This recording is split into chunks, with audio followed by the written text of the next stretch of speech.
This is Caribbean News Desk. I'm Dennis Chabrol with your Friday edition. In today's program, Grenada's cabinet reshuffled. A former opposition party official appointed senator. Guyana's speaker asked the Commonwealth Secretariat to intervene in the political impasse. The Tobago House of Assembly says it's much closer to internal self-government. Details coming up.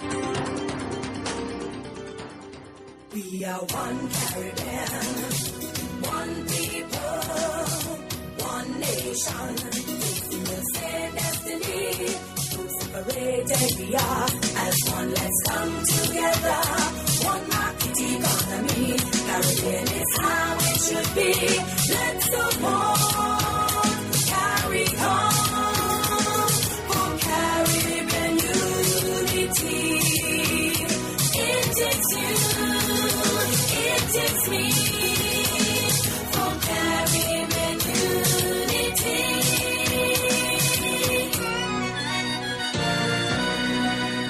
Grenada's Prime Minister Dr. Keith Mitchell has reshuffled his cabinet, bringing in someone else to fill the post of Tourism Minister. In an address to the nation, he announced that Mr. Yolande Bain-Horsford, who had been previously left out of the cabinet, replaces Alexandra Otway-Noel as Minister of Tourism and Civil Aviation. Ms. Otway-Noel is now a minister in the Prime Minister's office with special responsibility for implementation.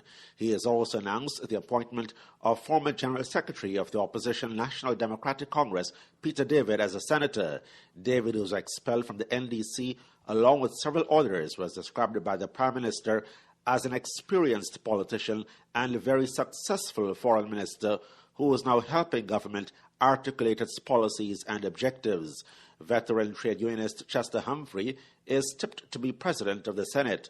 Prime Minister Mitchell says those appointments signal a break with the past and aim to be more inclusionary. The appointment of Brother Humphrey is consistent to a long-held policy of this government that one does not have to be a member of our party to be given such a position. The addition of both Peter David and Chester Humphrey in the Senate shows our commitment not only to talk the talk, but to walk the walk of inclusion. Our shared history as political combatants are well known. Now we share the reality that there are redemptive qualities in the Grenadian politics if we are to ever fulfill our mandate of people-first politics. The new Foreign Affairs Minister is Dr. Clarence Modeste, who takes over from Nicholas Steele. The portfolio of international business has been given to Minister of Economic Development Oliver Joseph. The Prime Minister added that the cabinet changes are coming at a time when his administration is preparing to present the national budget on November 26. The Speaker of Guyana's National Assembly, Raphael Trotman, today asked the Commonwealth Secretariat to intervene in that country's political impasse that has deepened since the Parliament was prorogued earlier this week. President Donald Ramotar's prorogation of the Parliament to avoid a no-confidence motion being debated and approved by the opposition-controlled National Assembly has widened the rift, while the President told a news conference Friday afternoon that he's assembling a negotiating team and that he'll be inviting the opposition very shortly to talks. They have bluntly refused to speak with the government unless the Parliament is reconvened. Opposition leader David Granger has since publicly called on the Army and police chiefs to desist from preventing peaceful street protests. House Speaker Trotman, who has been updating the Commonwealth Parliamentary Association on the situation in Guyana, has since written to the Commonwealth Secretary General Kamlesh Sharma, urging him to intervene by sending a delegation to meet with all sides. The Speaker hopes that the Commonwealth Secretariat can assist in bringing what he terms an unhealthy situation to a peaceful end. But why does Mr. Trotman expect the Secretary General of the Commonwealth to heed his request if it is not made by the government? The legislative arm is an arm of government, and therefore in our own right we have a right of audience and a right of approach, and a right of audience. So I'm satisfied that our request will be given attention to also. So they are already apprised and felt that it was sufficiently necessary for them to have a representative here last week, Monday. But I had to advise them that we were not likely to have the sitting because my sense was that there would be no sitting based on what I had said. So I'm confident because we have a right of audience, and also because, as I said, interest has already been shown that we were heading in a direction that was not in the interest of the nation, and it was not in the interest of the Commonwealth of Nations to get put together. But the president says he prefers Guyanese to first attempt to resolve their issues before seeking the assistance of the 15-nation Caribbean Community, or CARICOM, or the Commonwealth. I think that we should try ourselves first to try to deal with some of these issues. Then before we jump to see if we need assistance from outside, I would say let us give ourselves a chance among ourselves first to try to resolve our problem. The Organization of American States, the Roman Catholic Church in Guyana, and the sections of the private sector have all called on the president to revoke the suspension of the parliament at its earliest. The Chief Secretary of the Tobago House of Assembly, Orville London, has formally lodged concerns with Prime Minister of Trinidad and Tobago, Kamala Persad-Bissessar, about what he terms central government's incursions into Tobago's affairs. London and Persad-Bissessar held talks on the island of Tobago late Thursday afternoon following her cabinet retreat there. The Tobago House of Assembly, a form of local government, is made up of 12 elected and 4 appointed councillors. The Assembly handles many central government responsibilities, but does not collect taxes or enforce laws.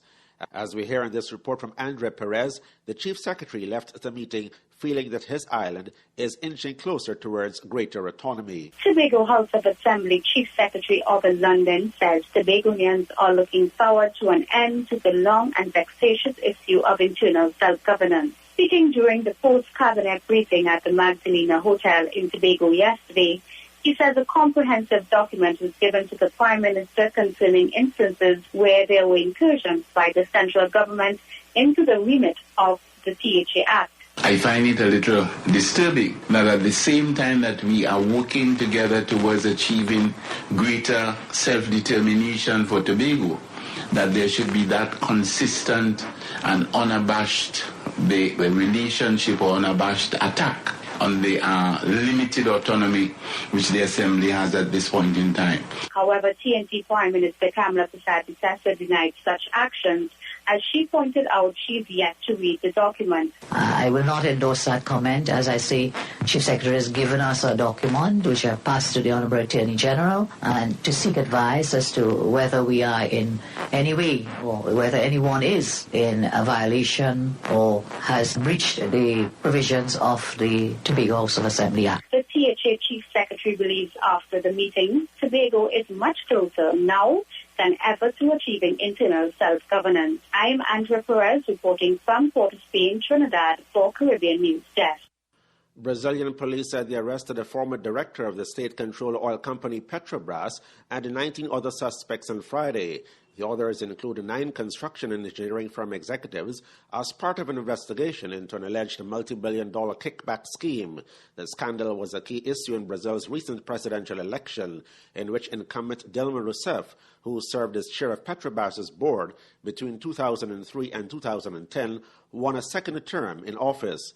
As part of the extensive operation launched Friday, the federal police detained Renato Duque, a former director of engineering and services for Petrobras, who was fired in 2012 in Rio de Janeiro.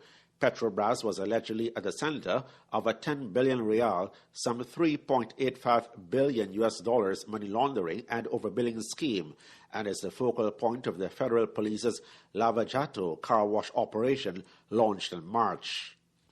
2 executives of engineering firm Toyo Setal and Prediantos are aiding the investigation as part of a plea bargain arrangement.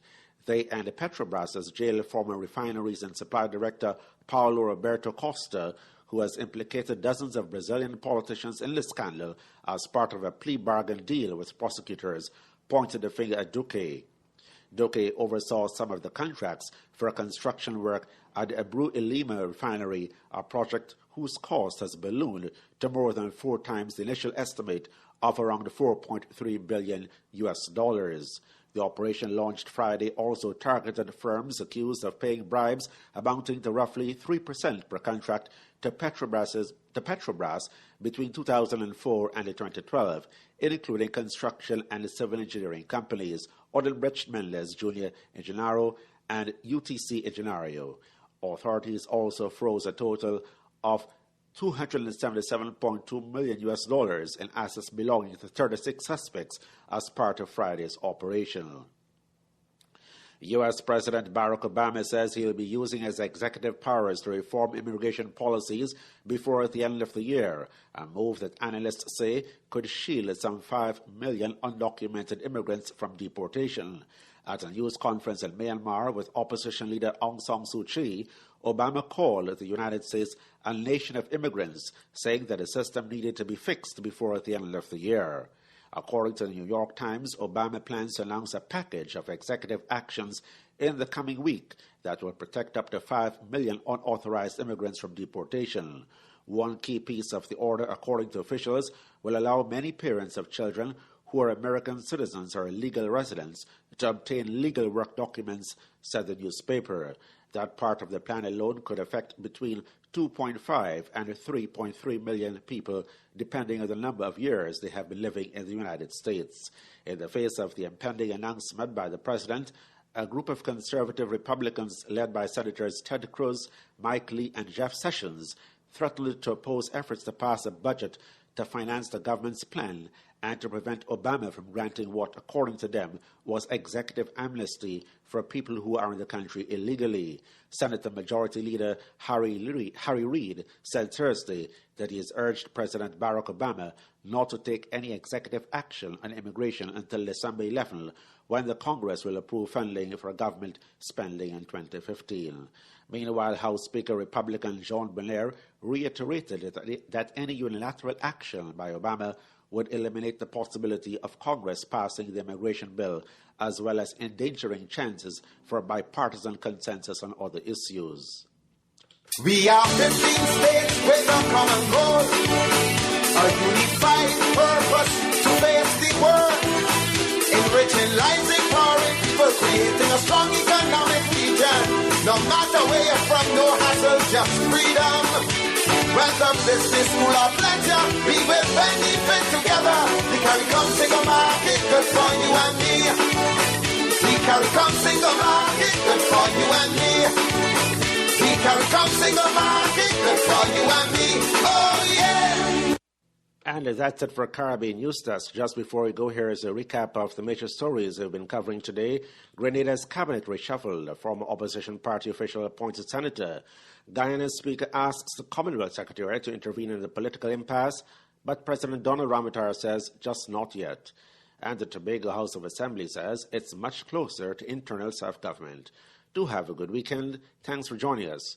And don't forget, you can visit us on our website at caribnewsdesk.com or on our Facebook page at facebook.com/caribnewsdesk.